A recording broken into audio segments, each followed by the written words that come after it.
Olá pessoal, sejam bem-vindos ao vídeo de número 9 da nossa série de Introdução à Linguística.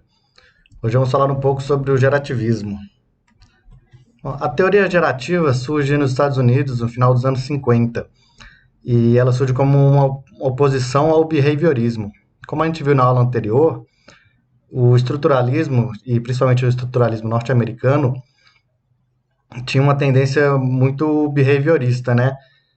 Tentando explicar os fenômenos da linguagem a partir de estímulos e respostas, né? Que é uma visão bastante limitada da linguagem. E daí o linguista americano Noam Chomsky, ele cria a teoria gerativa a partir de críticas ao behaviorismo, né? Ele começa a tecer várias críticas e apresentar propostas de solução desses problemas e, consequentemente, a proposta de uma nova teoria da linguagem, né? Então tem dois marcos importantes que a gente precisa ter em mente, que são a publicação do livro Syntactic Structures, ou Estruturas Sintáticas, em 1957, pelo Noam Chomsky. E nesse livro ele vai explicar a teoria dele da gramática, que a gente vai ver um pouquinho mais para frente. E em 1959 é a publicação de uma resenha também do Noam Chomsky, uma resenha do livro Verbal Behavior, ou Comportamento Verbal, do B.F. Skinner. E nessa resenha ele vai apontar as críticas, as falhas no modelo, né, behaviorista da linguagem e começar a apontar as soluções segundo a teoria gerativa. Então vamos ver aqui alguns das principais diferenças entre estruturalismo e gerativismo. Então o estruturalismo ele é empirista, como a gente viu, o estruturalismo ele tem não só esse viés behaviorista, mas ele tem uma forte referência no positivismo e tem a exigência da comprovação empírica, né? Ele exige que os dados linguísticos sejam extraídos da realidade empírica, enquanto que o gerativismo ele está inserido numa outra corrente chamada de racionalista, que tenta explicar os fenômenos da linguagem mais com base naquilo que é interno ao ser humano, né? Então, o estruturalismo estuda, acredita que os fenômenos da linguagem devem ser explicados por fatores externos, né? O estímulo-resposta, como eu falei, a socialização, a interação. E para o gerativismo, os fenômenos da linguagem têm que ser explicados por fatores internos, que é a mente humana. E daí, para o estruturalismo, a gente pode dizer que a língua seria um condicionamento social. Então, tem um condicionamento aí, que é um termo do behaviorismo, e ele é social porque a língua surge na sociedade, né? Ela existe por causa da interação. E para o gerativismo, a língua seria, nas palavras de Chomsky, um espelho do espírito. Então, a língua representa aquilo que é interno ao ser humano. Essa seria a função primordial da linguagem para Chomsky. O estruturalismo ele é um estudo que é muito focado no sistema linguístico, ou seja, naquele sistema, naquele conjunto de regras de uma língua em particular. Como a gente já viu, existe no estruturalismo o estudo sincrônico e diacrônico, estudo das línguas específicas, estudos da língua em geral, mas o foco do estruturalismo é o sistema linguístico, esse é o objeto de estudo deles. E para o gerativismo, o objeto central seria a faculdade da linguagem, que é uma estrutura da mente humana que gera as línguas. Então, o gerativismo ele tem um foco muito mais em explicar aquilo que é universal da língua, e não somente as línguas particulares, que daí é o que eles chamam de gramática, né? As línguas particulares. E aí, portanto, o estruturalismo ele vai ter as suas teorias embasadas, ou tendo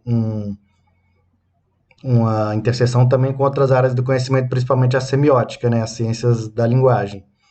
E o gerativismo mais voltado para as ciências cognitivas, como psicologia, neurociência, genética, cibernética. E daí, um vai ser mais voltado, então, para o estudo da comunicação humana e outro para o estudo da mente humana.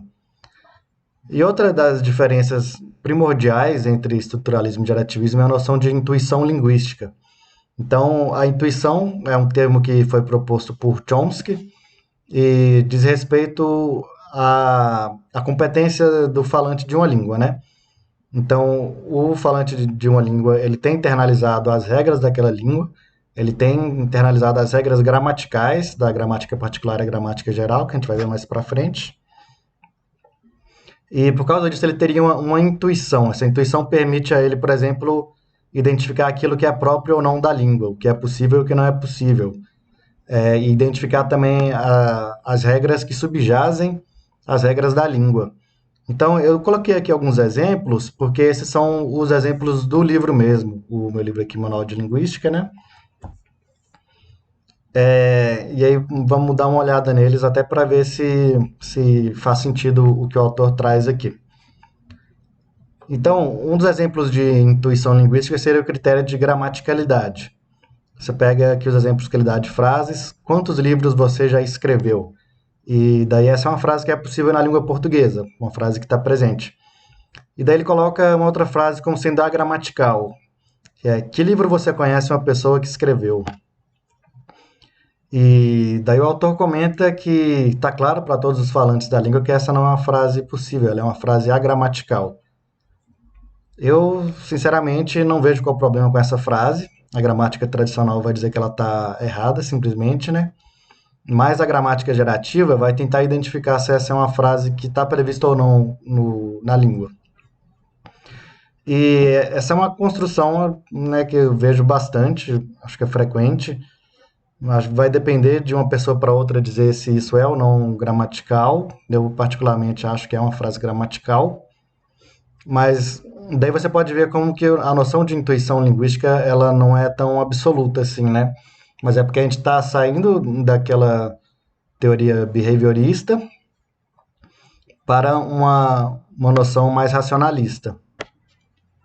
Outro exemplo seria a referenciação. Aqui ele dá dois exemplos de frases também. João disse que ele vai se casar. Ele disse que João vai se casar. Aí só muda a ordem das palavras, né? Mas a primeira frase, ela é ambígua, né? Quando diz ele vai se casar, ele pode se referir a João, porque é um antecedente que está próximo, né? Ou ele pode se referir a qualquer coisa, qualquer substantivo masculino aí, no caso, né? Então, é uma frase ambígua, mas quando você troca de ordem, você resolve essa ambiguidade. Ele disse que João vai se casar.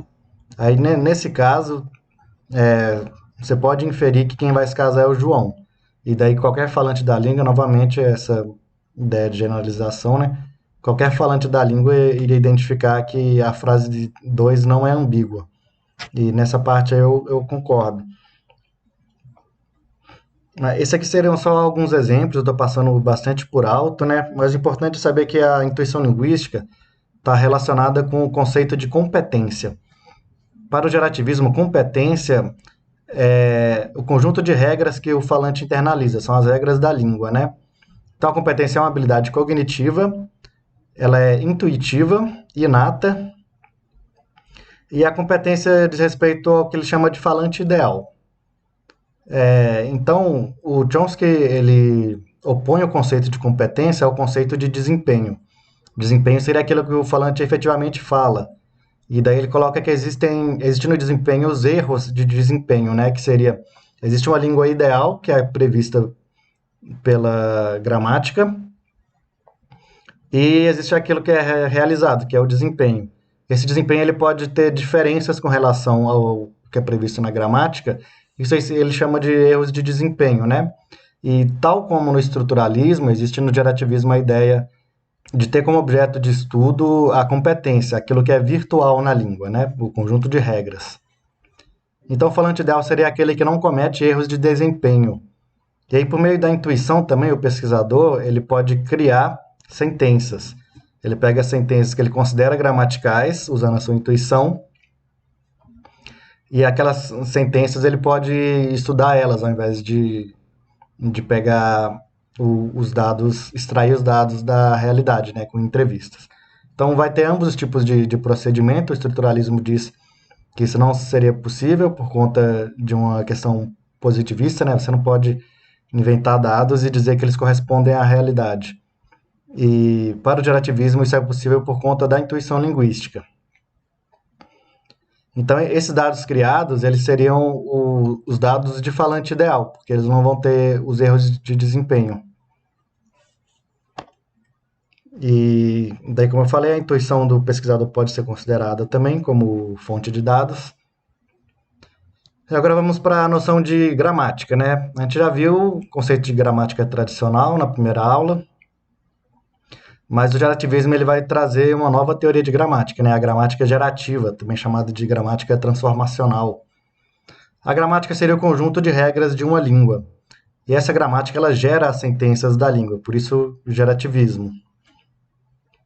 Então, por meio do léxico, o falante vai ativar uma gramática, ele vai ativar um algoritmo que vai gerar sentenças. E esse algoritmo é a gramática. Existe no gerativismo também a diferenciação entre gramática particular e gramática universal. A gramática particular é o conjunto de regras de uma língua. Se assemelha ao conceito de língua no estruturalismo, né? E a gramática universal é o conjunto de regras que são comuns a todas as línguas. Porque, como eu falei, o objetivo principal do gerativismo é estudar aquilo que é comum a todas as línguas. A gramática universal, então, é o conceito central do gerativismo, também conhecido como GU. E é o conjunto de propriedades gramaticais comuns a todas as línguas. O que são propriedades gramaticais? São as regras, né? E essa gramática universal é inata, todas as pessoas nascem com ela. Então, a gramática particular é algo que é aprendido, né? E nisso aí todas as teorias vão concordar, mas para o gerativismo existiria essa gramática universal que é inata, e a gramática particular, ou seja, o sistema da língua, seria gerado a partir dessa gramática universal. E daí vem o conceito de princípios e parâmetros, né? Eu cheguei a comentar numa aula anterior também, que eu iria falar sobre princípios e parâmetros. É outro conceito que o Chomsky traz para explicar essa relação entre particular e universal.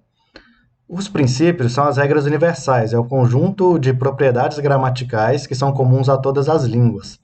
Eles compõem, então, a gramática universal e são inatos, né? Eles existem e, por conta disso, as línguas são geradas com base nesses princípios e todas as pessoas nascem com eles. Elas podem perder eles também, existem alguns casos particulares, mas as pessoas nascem com uma faculdade da linguagem, que o Chomsky chama de órgão, né? Um órgão de faculdade da linguagem no cérebro, que contém esses princípios.